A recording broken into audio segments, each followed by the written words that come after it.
Hello and welcome to the Life After Diets podcast. I'm Sarah Dosanjh, psychotherapist and author of the book, I Can't Stop Eating. And I'm Stefanie Michele, binge recovery health coach. If you feel out of control around food, we get it because we've been there. Thank you for joining our conversations about how to make peace with food and feel more comfortable in our bodies. Now on to this week's episode. Hi, Sarah. Have you got something else up your sleeve? Go for it. I'm all in. Right, you're right. Hi, everyone. Much better. You're right. There's nothing else to say. There is nothing else to say. Let's just dive in. With the topic of this week's episode, Steph and I could not believe that we have not yet done an episode on this topic because it feels big. Because you went to look for this episode, didn't you? I did. I was trying to recommend. I get questions about food guilt all the time. And I was like, why don't I just refer to the episode we did on that? Scrolling. We never did an episode on that. I know we've talked about it, but we've never really dedicated the topic. So it's time. Mm-hmm.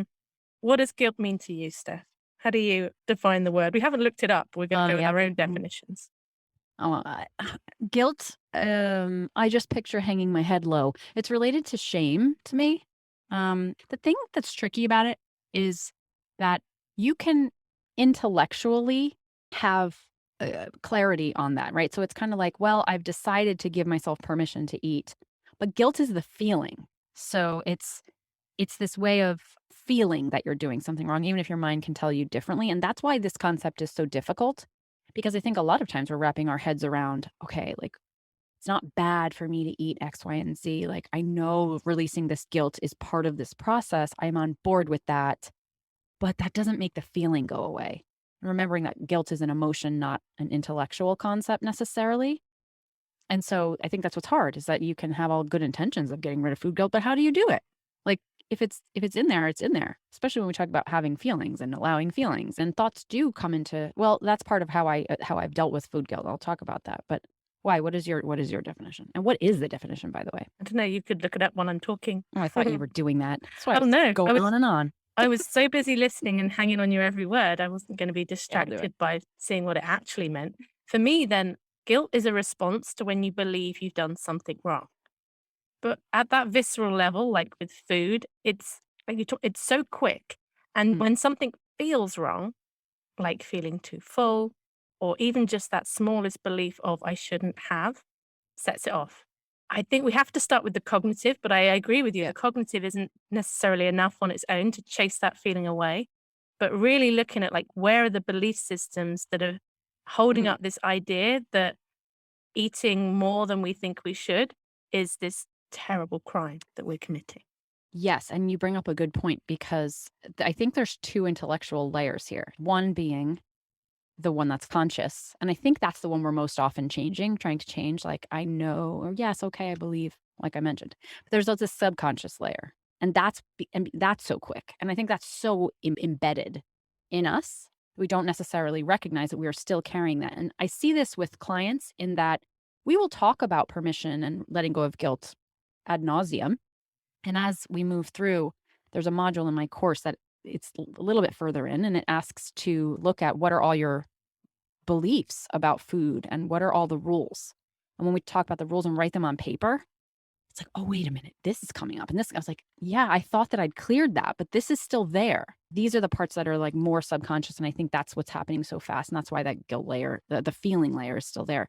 But the definition, you're so good. It's pretty much what you said. It's the fact of having, it's the fact of having committed a specific or implied offense or crime. They're not talking about it as a feeling. They're talking about it as a fact. That's interesting. But can a fact be implied? Surely if it's only implied, that already introduces a layer of subjectivity. I don't think I quite agree with that definition. But back to the kind of cognitive thing that you were saying, I think it's so interesting. I catch myself and I see it a lot with clients as well. This idea that quite often we don't know what we really believe. Yeah. It's like when you say, I don't know if you've ever had the question asked to you by a professional, someone, well, what are you thinking about before you binge? Well, I'm not really thinking anything. It's just this really strong desire. And yet in the moment, if you're able to, and quite often that's not possible, but when you're doing some of the work and maybe the intensity is reducing, and you can ask yourself and investigate that feeling, that urge when you're in it, that's when the beliefs start to emerge. So I often use the question like, what happens if I don't? When you've got that binge urge. And whatever your brain throws up at you, that is basically telling you what it is that you're believing. But this idea that we can just change our beliefs based just on rationalization, I think that's where people get really frustrated because they'll know these things. They'll be like, I know this and I know that. But yet there's like a deeper belief system that just says, this is so wrong. And I think we're always absorbing messages subconsciously as well. So diet culture has got a lot to answer for here. Okay. In terms of those beliefs and just hearing people. I'm not sure how this is going to relate to guilt, but the other day I went to visit a friend and we went out into her communal gardens before we were going out. And her neighbor was there. And I'd never met this girl before. And my friend was talking to the neighbor, and the neighbor was saying, oh, yeah, I've broken up with my boyfriend. We broke up last night after this argument. She said, all I've had today is like a carrot. I think it was like 6 p.m. or something. She said, so I'm on the heartbreak diet. He tried to win me back by leaving flowers on my doorstep this morning, but I think I'm going to like drag it out a bit longer so I can at least try and lose half a stone. And I remember I heard this, and I think this is why, 'cause it's so recent, it's kind of sticking with me. My first thought about this girl was, she's not my kind of person. Mm. And I reflected on it Before or after afterwards. she said that? After she said it. Okay. But I thought about it afterwards, and this is way off topic to guilt. I don't know how I've ended up here.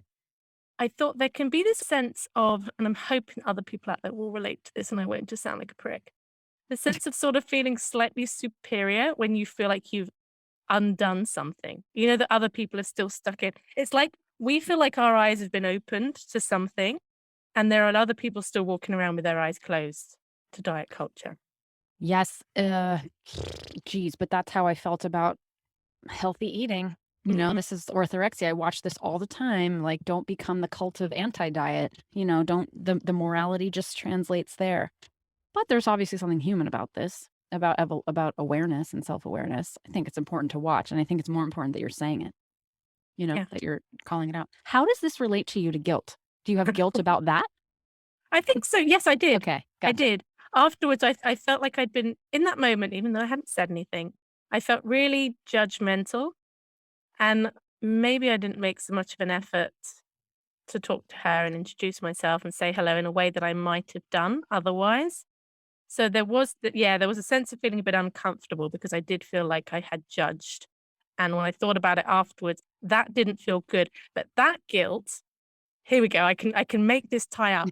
Bring it That round. guilt was useful. Like guilt can be such a useful emotion, which tells us we're out of alignment with our values.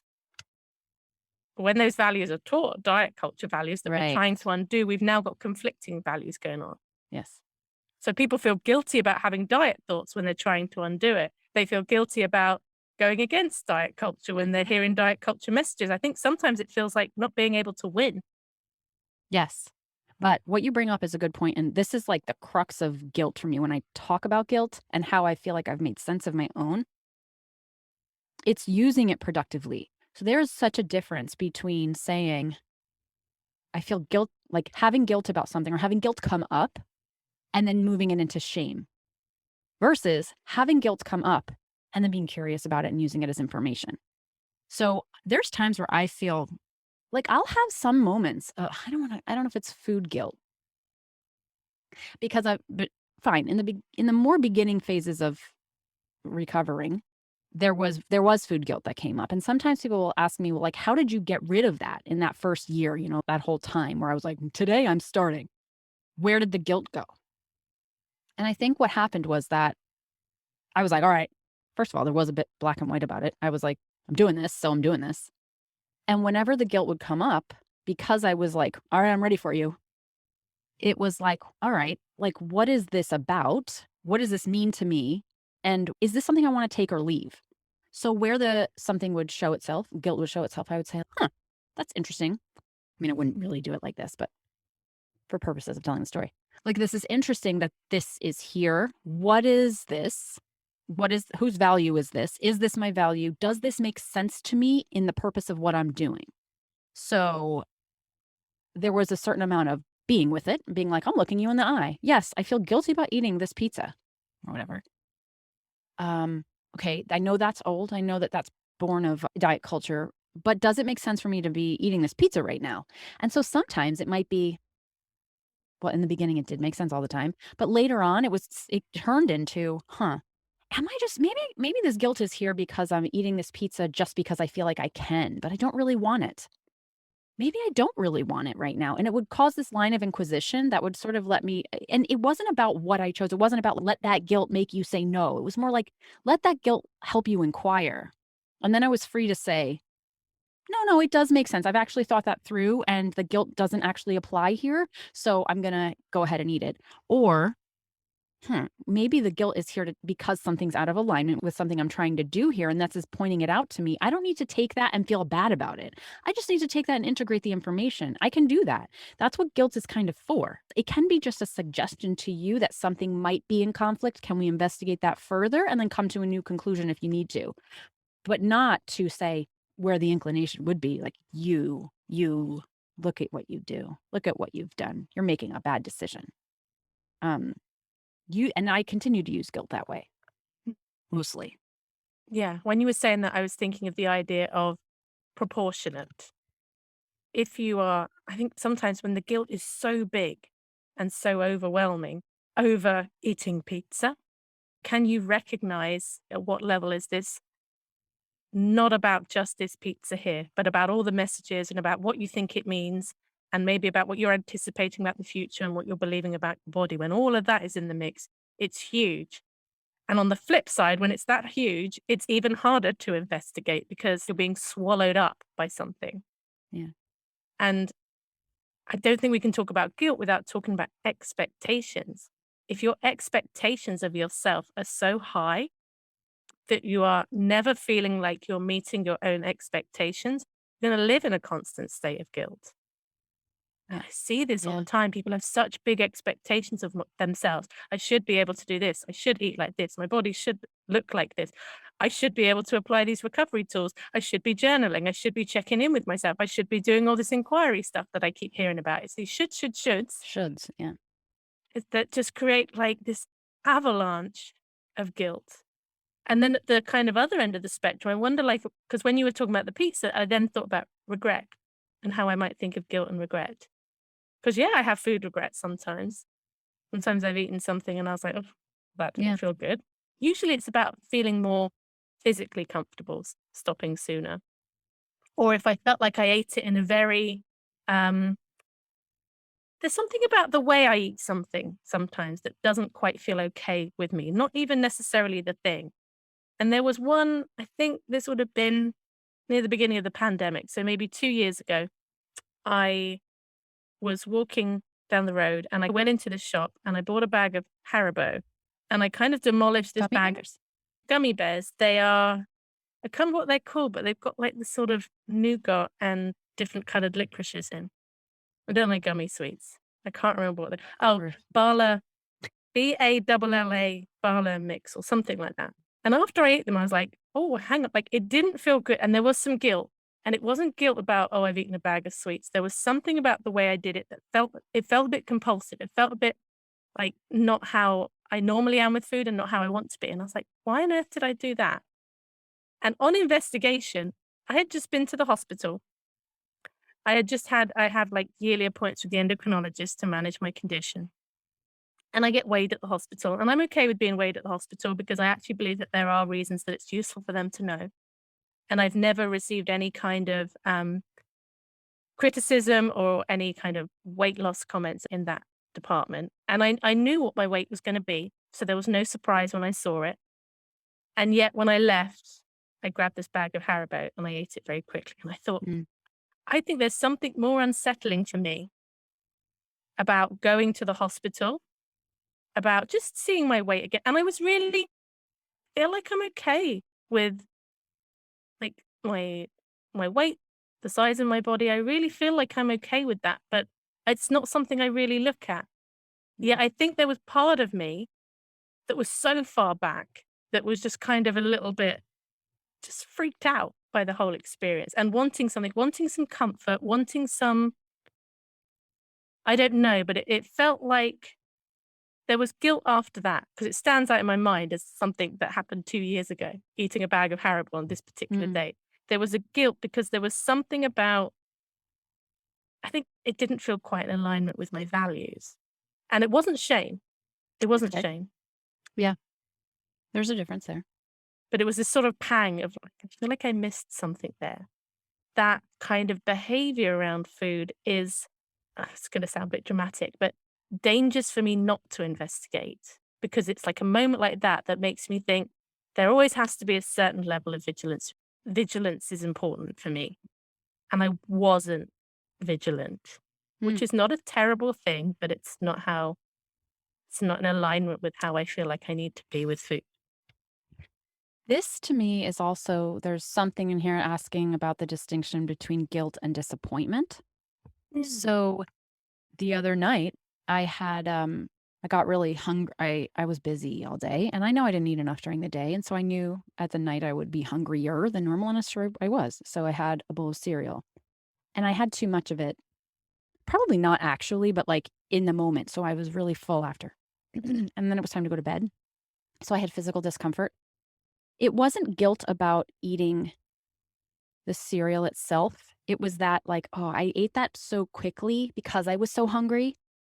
And I ended up eating too much and now I'm uncomfortable going to bed. And the thought of it being guilt crossed my mind because, I'm looking at that. I'm always like, oh, that's interesting.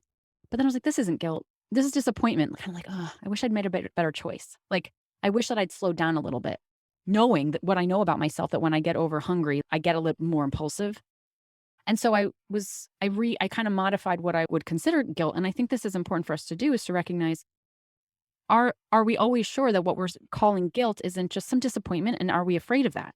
Because if we call it guilt, it's like, "Oh, well, then I can do better next time." But if you call it disappointment, it's just like, "Well, that sucks." It's just like there's some promise in guilt, like there was a way to do it better, whereas I mean, I suppose with disappointment it is as well. But I ended up going to bed that night being like, "Oh, I'm disappointed." And for me, as soon as I called it that and recognized that that's what I was feeling, I was like, "Okay, yeah, all right. Well, then that makes sense. Good night." When you said that word disappointment, I had like a little sigh inside me that went, yeah, it really resonated. I thought, yeah, disappointment. And to me, neither feel great, but I think that reframe where it feels resonant, sometimes it's not going to feel like disappointment. It's going to feel like guilt. But yeah, I think there might be times when that might be a more helpful word to use. Can I ask you the question then? When you were in your 20s and very much binging most of the time, compared to when you were in your 30s and very much in your orthorexic stage, which had the highest guilt levels, would you say, or were they the same? 20s had guilt/shame. Hmm, 30s had guilt/fear. interesting. I felt more powerful in my 30s. Like I could fix it. I knew how. I just couldn't always. But I knew how sometimes. And there was morality in there. So there was a fear of like, do it right. And I told you that's where my anxiety was stronger. In my 20s, it was more, I couldn't get out. I didn't have empowerment. It was just constant binging and the guilt turning into, it's like shame. Like, why can't you fix this? There's nothing you do. You suck. So when then you decided to go all in on your recovery, how did you manage that part? How often was guilt around? Although you'd made this decision and you were really committed to it, how did that show up in the early days and how did you handle it? I was thinking about this the other day, a part of my recovery that I'd forgotten. So I remember there was I did reach out to this coach. I had a body image coach I've talked about, but for this month, there was somebody on Instagram who was offering WhatsApp. I think it was WhatsApp, and it's where I first got the idea, I think. And she had this month of WhatsApp, and I could reach out to her however many times a week. And I got this month with her. And I remember being in the beginning, the guilt was strong, and I would use her. I would be like, and she would come back, reassure me that this was, but I actually had forgotten how sometimes I feel like I talk about it like I knew this was my path and then I did it. but but that's in retrospect. in it, I was like, what? I was a lot more, it was like guilt was around a lot and I was scared. So I just needed to know that what I was doing made sense.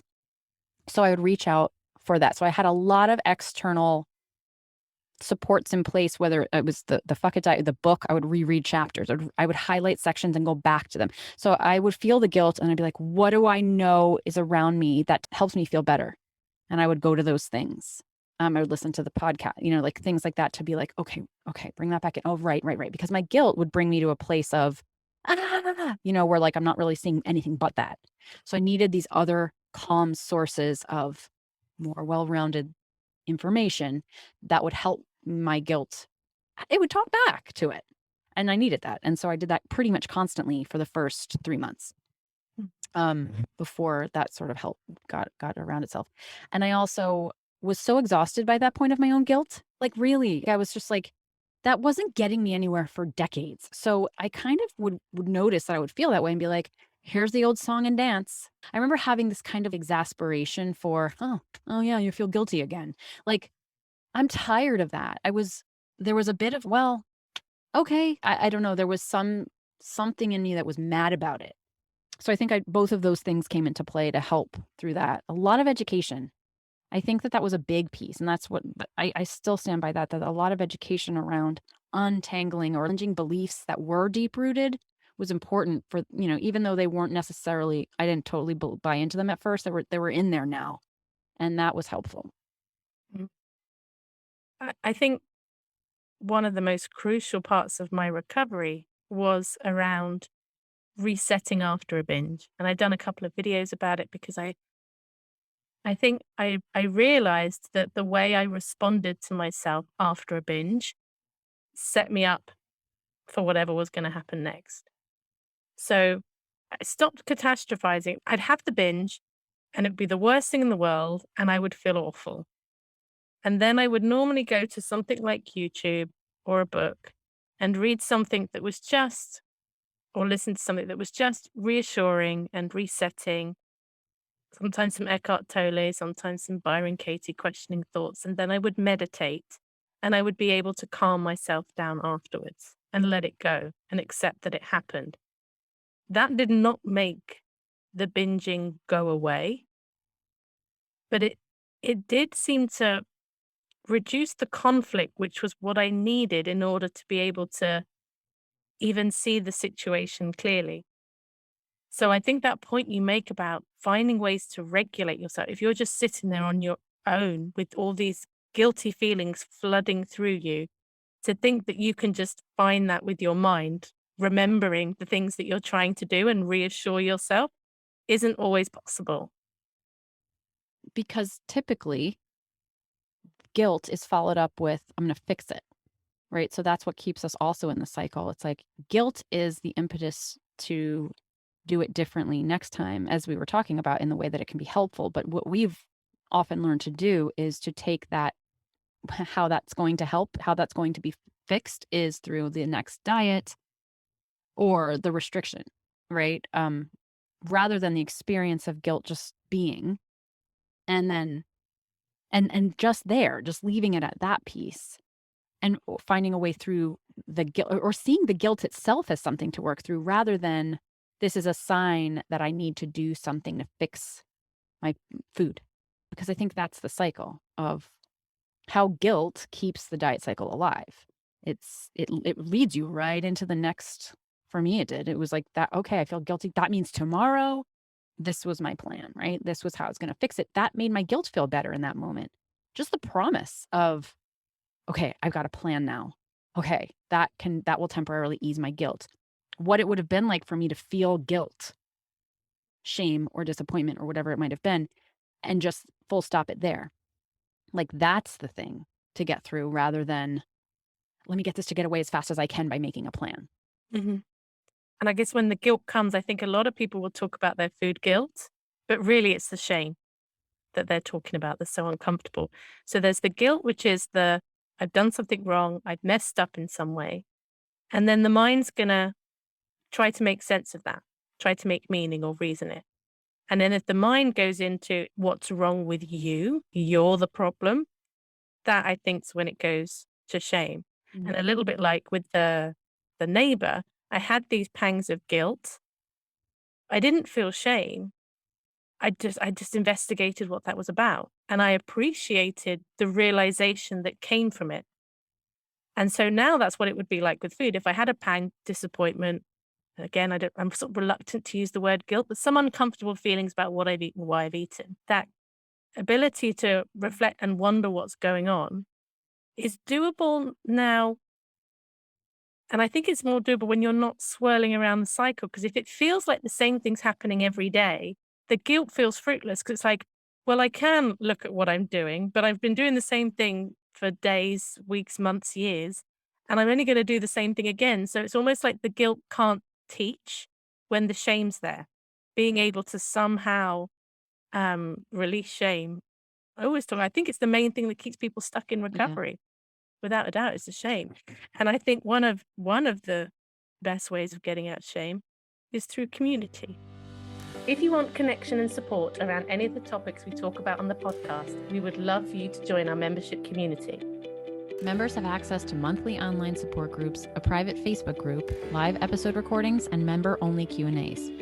If you would like to join us, please head to lifeafterdietspodcast.com/community. Now let's get back to the episode.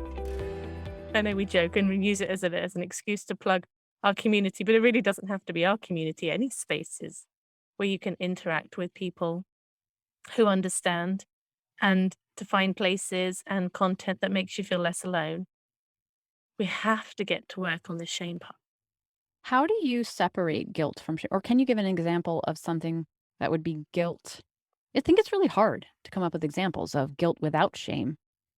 The example with the neighbor was I felt guilt, but I didn't make that mean I was a terrible person. What it told me was, oh, be careful because you don't want to be that judgmental person. And I actually really appreciated myself for noticing that.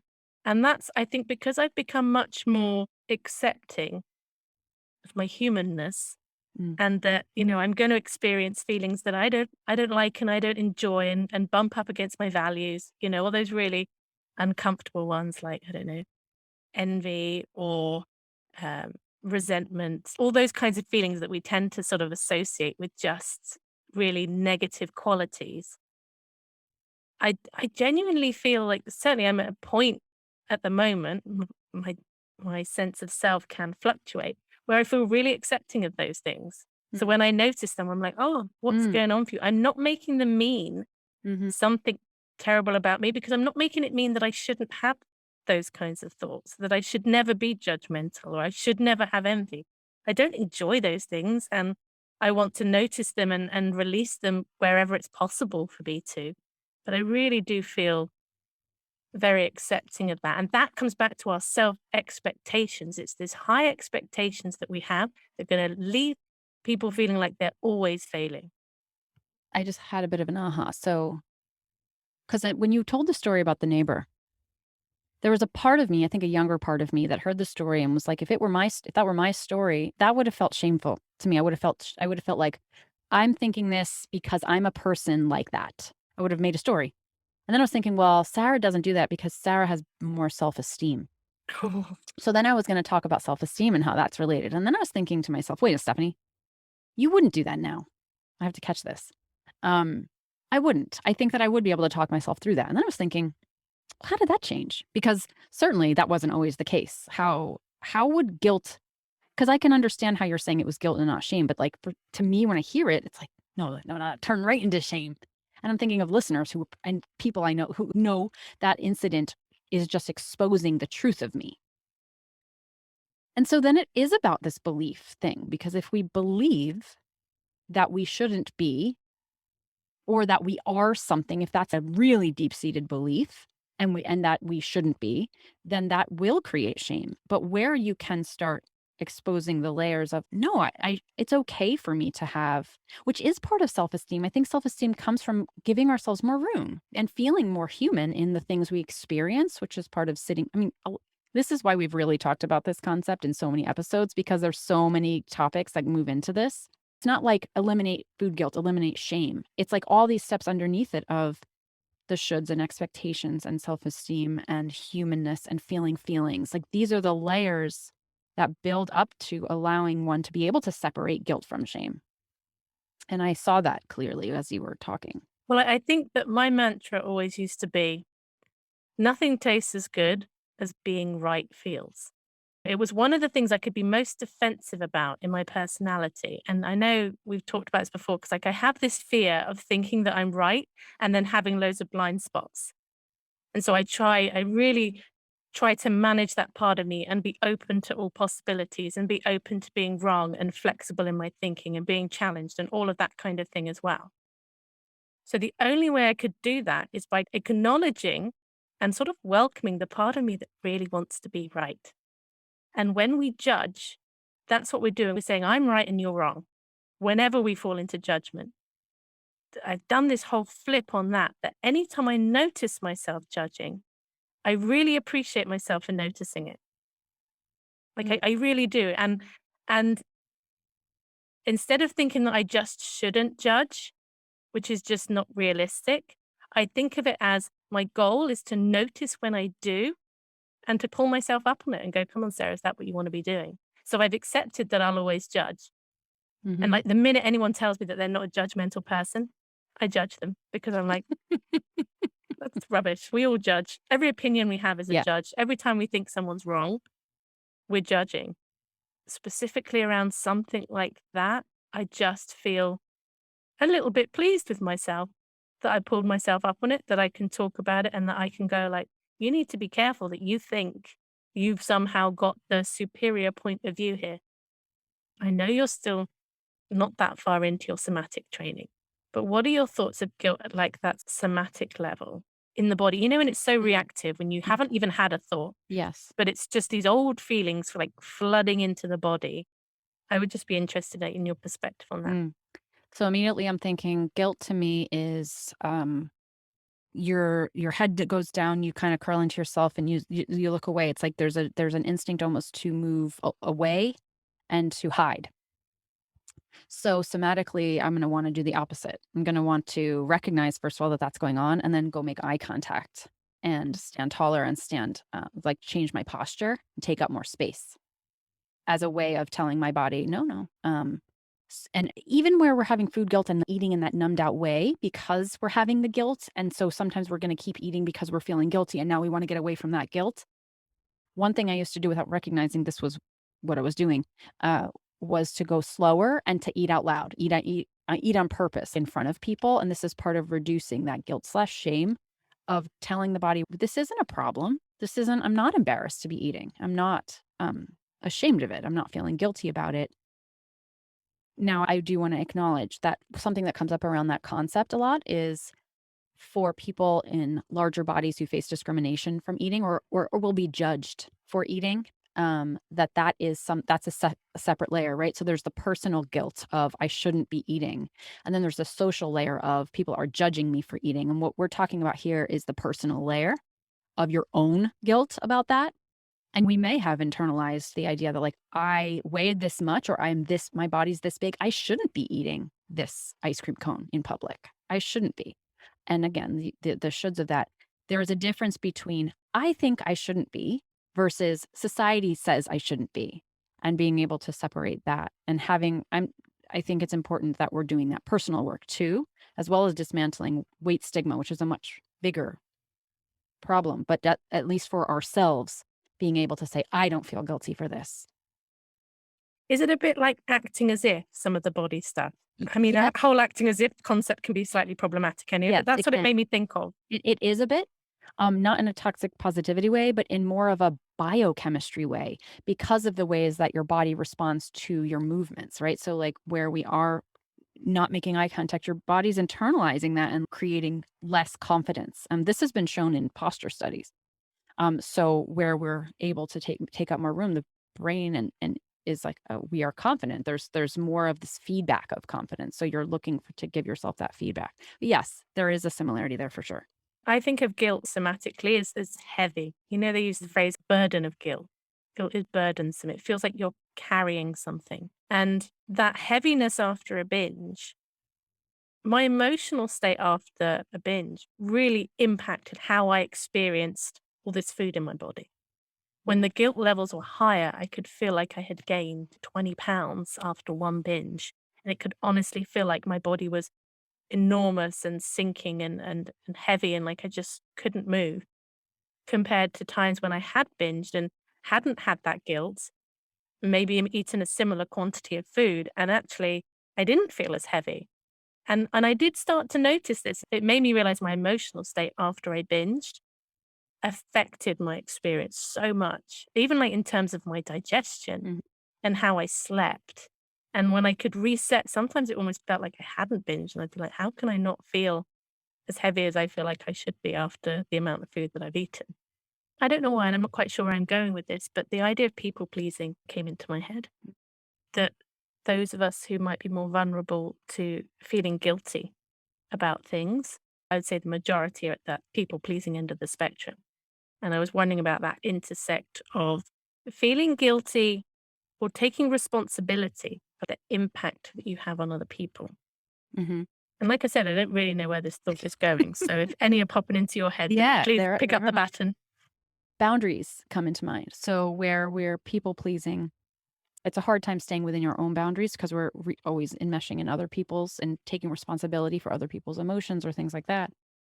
And so I think where guilt is intersects with that is it's a coming back to the self. It's coming back into your boundary to ask yourself, like, do I need this guilt? What am I absorbing from the outside of me that I no longer need to be doing? Whether that's diet culture's opinions or my mom's opinions or what Karen at work, the diet she's doing and I'm not doing, like where the guilt is coming from is so outside a lot of times. It's become inside. I think we internalize it, but I think it collects from lots of being on our outside of ourselves and bringing that information in and absorbing it.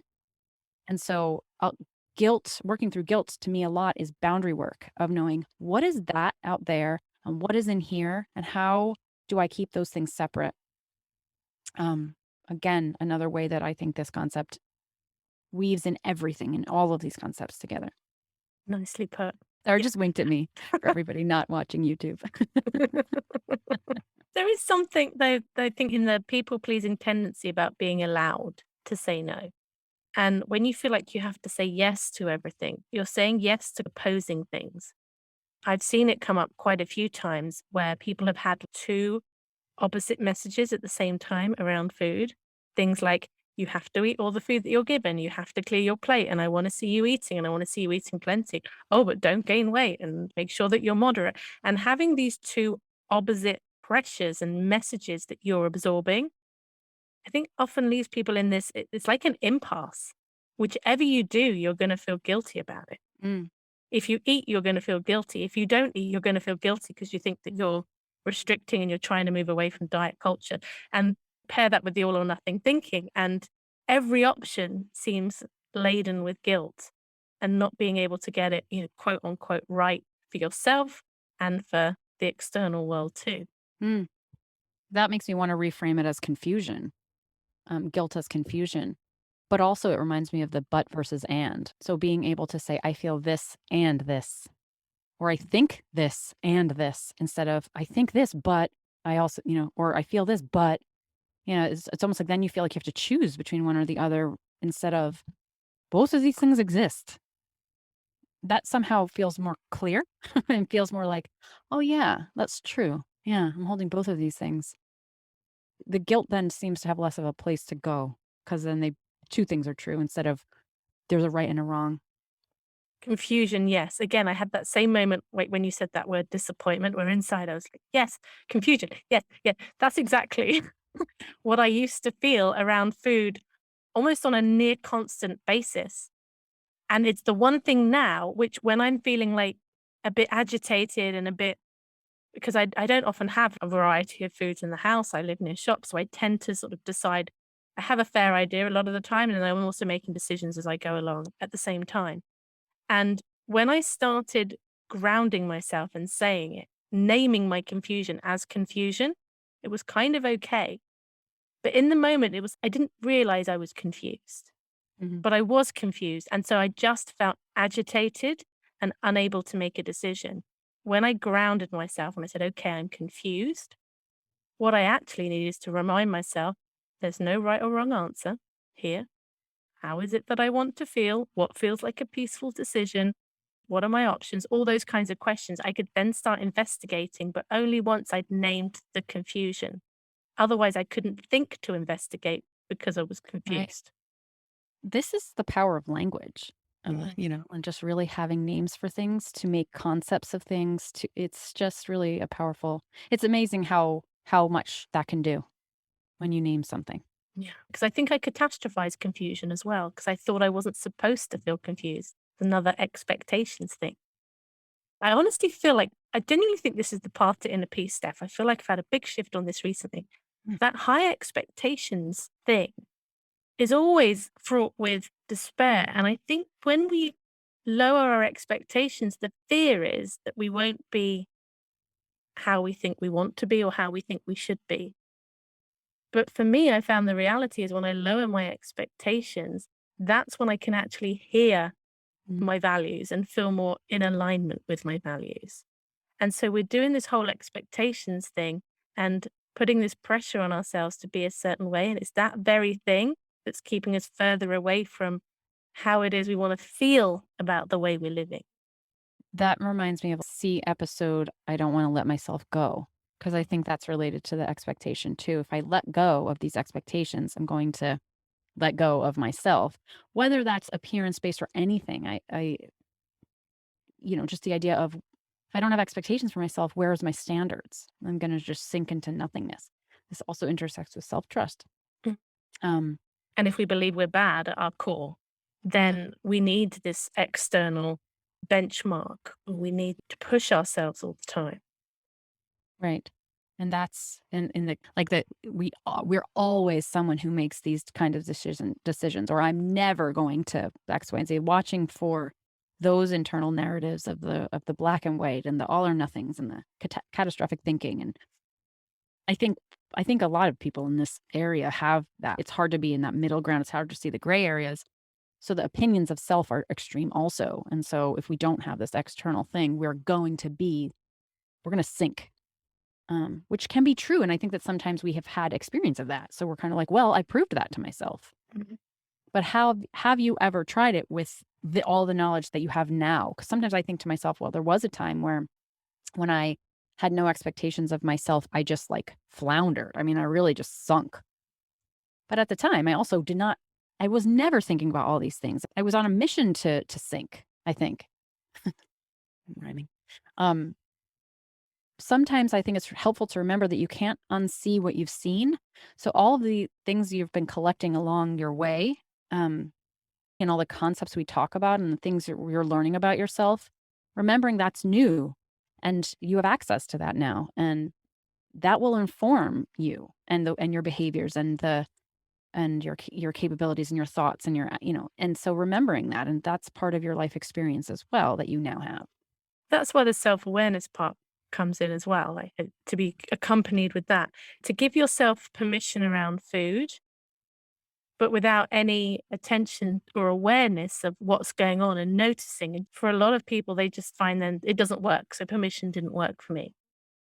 But I found that now, like I've been thinking about this a lot more about giving permission in other areas of life as well. This idea that you just do it with food, I feel like it's a bigger mindset shift. Mhm. So even if it's a case of I'm thinking, "Ah, I just want to go and lie on the sofa for the next couple of hours," I begin with, I absolutely have permission to do that. And I'm still going to appreciate and care about myself if I do. Now, how do I want to feel? What do I want? And sometimes, Mm. quite often, the answer is actually, I want to sit and I want to watch one episode of something. And I'm turning it into this all or nothing 3 hours on the sofa. Or actually, I want to do an episode and then I want to get on with this other thing. Want to get more intentional about it? It's easy, it's smooth. Like you can move in and out of that. And there are other times in life where it's not so easy to do that. Yeah, totally. I think that's very true. I had an easy one yesterday. My kids are not here. I have this 3-day period where my kids are at their grandparents. Yeah, so I can't remember the last time I had free evening this way, 3 in a row. And Yesterday, I was like, I'm going to go for a run. By the way, feet much better. Got these cool ice packs if anyone's interested. Um, so I was like, I'm going to go for a run because it was nice out. It was like not too hot anymore. But then last night came and I was like, all I want to do is order dinner and watch Better Call Saul with my husband on the couch. And I was like, oh, but I was going to go for a run. And there was a voice in me that's just like, that like threatened that guilt, that like what you said, and your feet don't hurt. And I was like, no, my intention is to rest. That's what this time is for. And that is when I really listen, it's kind of like, that's exactly what I want to do. That is exactly what I want to do. And sometimes that message is clear and sometimes it's not. And again, where it's confusing is what's hard because I'm like, I don't know. Like, I'm not really sure. But it was very clear yesterday of I wanna order food and relax. That's what this time is. And I'll run tomorrow. And I did. But it was this I watched the guilt try to come in last night and try to tell me like, yeah, but all the reasons. And there was something about giving myself permission to rest and having the intention of what in the not exercising, what is it making room for? Like it's not an absence of exercise, but a presence of rest. And also that enjoyment of like, this is a novelty, that's really what this was about. So it was saying yes to that, not saying no to exercise and that reframe as well of guilt. What is present rather than what is not present. And that about sums it up for this week's episode of Food Guilt. Tune in next week to hear about what have we got next week, Steph? We don't know yet. It's a surprise. Anyway, thanks for listening, everyone. Rate and review, etc. Wait, we're really going with that outro? Yeah, why not? Okay. Just gonna do it over. All right. Bye, everybody.